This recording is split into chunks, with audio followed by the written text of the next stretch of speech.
Hi everyone, Comic Reviewer here, this time doing another Halloween film review, and this one is on Friday the 13th, 1980 film review. Now, as you know, Friday the 13th was the 1980 independent slasher film that was directed by Sean S.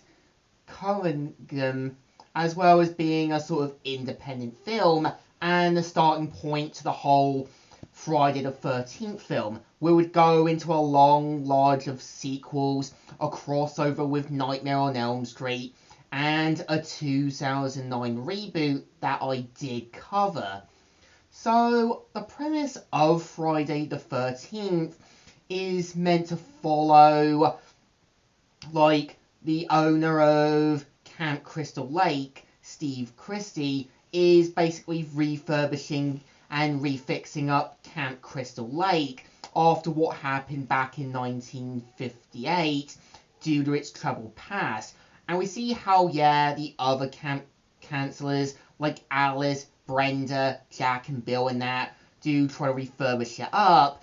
And we kind of see the typical kind of jokeful tropes, like they're messing around, not taking things seriously, and kind of seeing their life more like young teenagers. And we do kind of see how over the film, one by one, they get picked off like flies. And this is where we're going to kind of eventually learn about what happened at Camp Crystal Lake. We are going to learn who the real villain is. I think what the film is going for is a bit of a message and a moral that, sometimes you shouldn't mess around and take responsibility. But I think also the message I got with the film's other character, Pamela Forrest, is that her character is that, she basically blames Camp Crystal Lake for what happened to her son Jason, even though she didn't want to take any responsibility for not really keeping a proper eye on him and just kind of leaving the counselors to do this. And I think this happens in real life. Like, when something happens to their kid, the parent or the guardian is going to look for someone else to blame than taking any real responsibility. And I think what's interesting is, you can tell the plot of the film and elements were used for basically two other games. One of which being Until Dawn, which does take some inspiration from the whole Jason storyline, as well as The Quarry, with the whole summer camp storyline.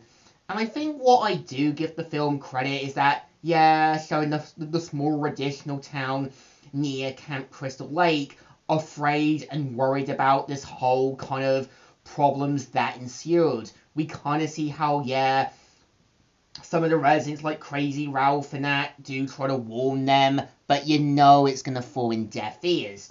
And I think it's also interesting how, Until Dawn seemed to copy a lot from basically Friday the 13th. Like the character Josh being Jason's mum. You kind of see Sam being a little bit like Alice. You kind of see how, Josh's sisters are basically Jason. You kind of see the events happening much like the opening. And I kind of think similar to basically Pamela, you kind of see how Josh is a little deranged. You kind of see how he blames his friends than taking any responsibility. And I think, for the most part, I think it does what I think most, camp films would do. Seeing the characters not take things seriously, joking around, and basically not really taking their job seriously. And I think it's interesting how, Friday the 13th was also parodied by The Simpsons, Family Guy, Total Drama Island, as well as other media throughout the years. But I think, it's not the greatest film, I think it still deserved a fair shot. It was not trying to be too much like Halloween, but I think a simple story that I think definitely paid through. So I think it definitely deserves thumbs in the middle. It's kind of okay, kind of alright, but I think it's still enjoyable. So, Comic Reviewer here, signing out.